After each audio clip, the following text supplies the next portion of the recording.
You climb up into your attic at 2 in the afternoon in the middle of July, and the heat hits you like you just opened an oven door. 130 degrees, sitting 6 feet above your head, pressing down on the ceiling of every room in the house. The worst part is, you are paying for it. Every month, all summer long, that trapped heat is the thing your air conditioner is really fighting, and it is losing. The Japanese solved this a long time ago, and it never cost them a dime in electricity. Their houses stayed cool through a brutal, wet summer with no air conditioner anywhere in them. The heart of it is a part so small it fits in the palm of your hand, and it costs about $4. I'm Richard Nakamura. I grew up in a Japanese house in Ohio, and I spent 30 years hauling away machines folks swore they could not live without. Let me show you the $4 part that lets your attic cool itself. Exactly how to build the whole thing this weekend.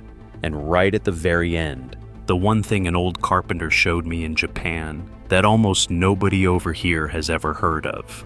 Most folks fight a hot summer the same way. They buy a bigger AIR conditioner. They run it harder, and they never once look up at the real problem sitting right over their heads. According to the Department of Energy, about 43% of your entire energy bill goes to heating and cooling. And in the summer, a huge slice of that is your system battling a superheated attic. It was never built to beat. You are paying to cool air you never even stand in. Nobody ever taught you the one thing every old Japanese house was built around. The heat wants to leave. Your only job is to let it out the top. The principle the whole thing rests on is almost too simple. Hot air rises. So, if you give it a door to escape at the very top of the house and a door for cooler air to come in down low, your attic turns into a chimney. The heat climbs up and pours out on its own, pulled by nothing but physics. No refrigerant, no compressor, no monthly payment to the power company.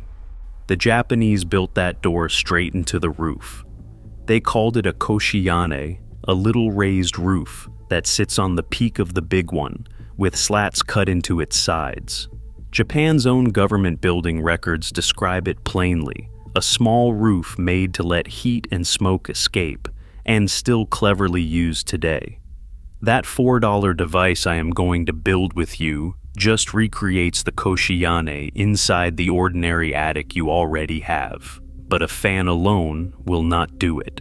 3 things have to line up first, and I am going to build every one of them with you. Stay with me for a minute though, because I did not learn this out of a manual. I learned it standing in a house in Japan that was cooler inside than my own home back in Ohio, with no air conditioning in it anywhere.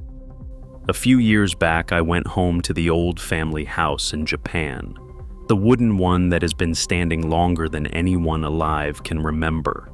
It was August, thick and wet, the kind of heat that sits down on your chest. But that house was cool. Not machine cool, just quietly, honestly cool, the way a creek bed is cool.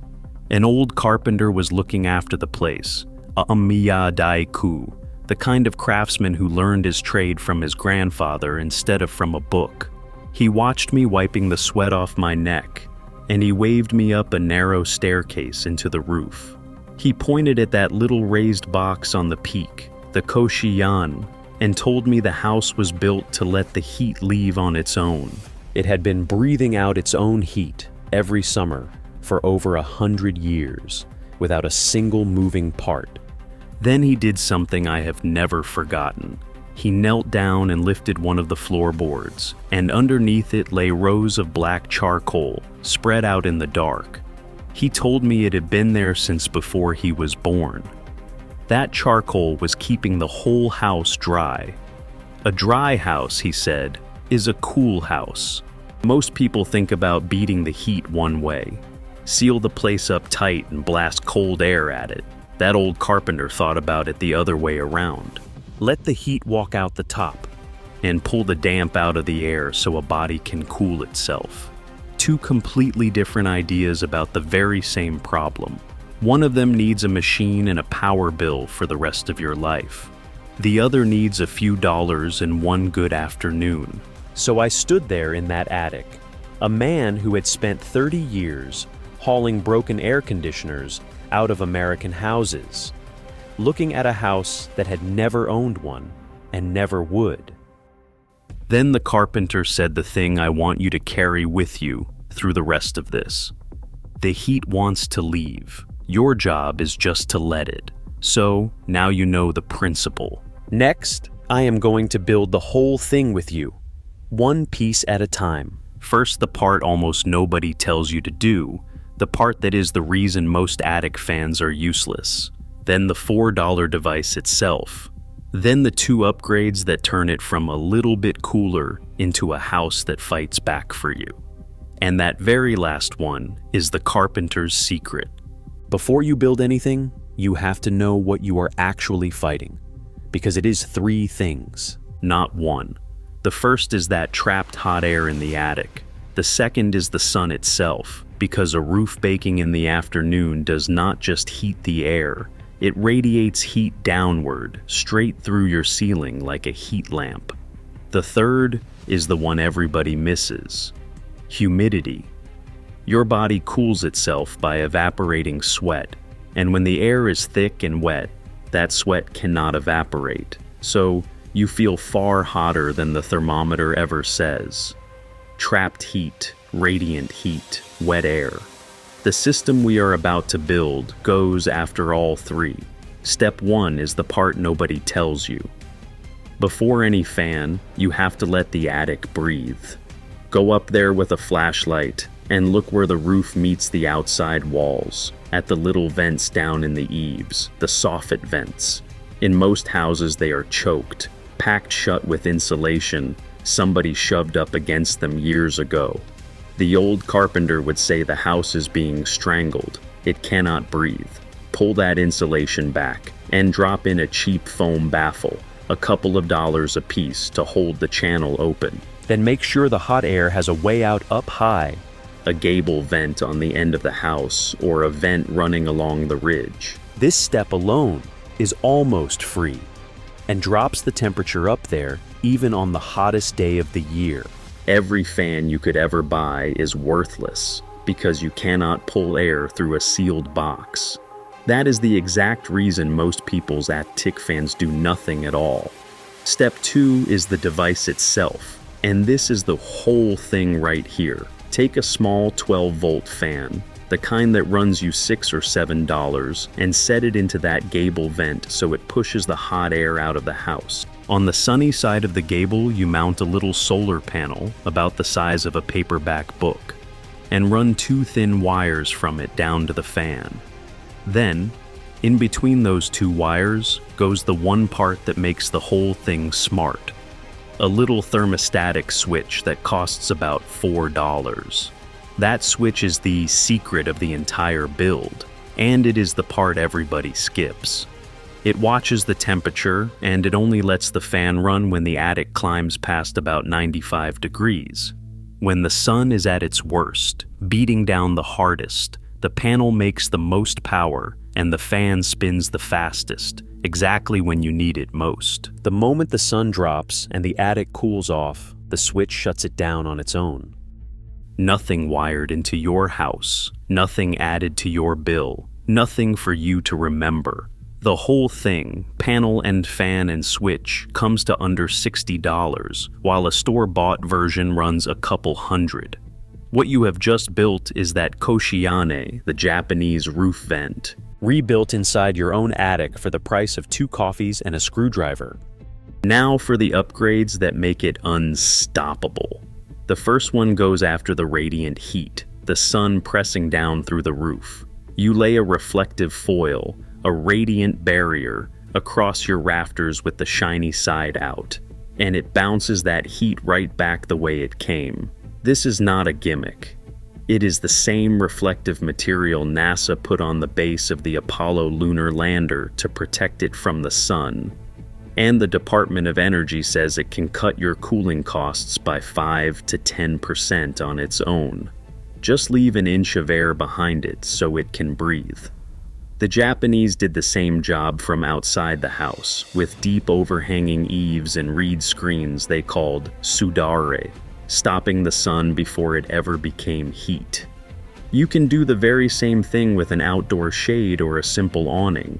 Stopping the heat outside is worth 10 times more than fighting it once it is already in. Now, this is the part that should make you a little angry. There is no money in telling you that a $4 switch and a bag of charcoal can beat a $10,000 system. For about 70 years, the whole industry sold Americans a sealed-up house and then sold them the cooling separately, unit by unit, bill by bill. Back in the 1960s, almost no new home had central air. Today, nearly every one of them does. The old knowledge did not fail. It was quietly pushed aside, because a house that breathes on its own does not sell many air conditioners. Now let me be straight with you, the way I always try to be. When I tell you this eliminates your bill, I mean it cuts your cooling load hard, not that it drops to nothing. On a brutal, soaking wet day, you are still going to reach for the air conditioner sometimes, and that is fine. This is not magic. It is just refusing to cool an attic before you can cool your own bedroom. That brings me to the last piece, the one the carpenter showed me under that floorboard. Remember the third enemy, the wet air. The Japanese never really tried to chill the air at all. They kept it dry, because dry air is what lets your own body do the cooling for free. Their trick for that was charcoal. Charcoal is full of millions of microscopic pores. So much hidden surface that a single handful has more area inside it than a tennis court. When the air around it is damp, it quietly drinks that moisture right out of it. When the air dries out, it gives it back. A silent dehumidifier that runs on absolutely nothing. They buried it under their oldest temples, under Horyuji, the oldest wooden building on the whole earth, to keep the ground dry for more than 1,000 years. You can buy a bag of it today for a few dollars. Set it in the hottest, dampest peak of your attic, and once a month, you carry it out into the sun to dry it back out, and it goes right back to work. That is the piece that finishes the whole system. A vented attic that breathes, a foil that turns back the sun, and a bag of charcoal pulling the damp out of the air. No compressor, no monthly bill, anywhere in it. So this weekend, before you touch a single thing, climb up into your attic with a thermometer and just look at the number. Then come back down and tell me in the comments what it said at the hottest part of the day, and I will tell you exactly what that old carpenter would do about it. I have a feeling the numbers are going to shock all of us.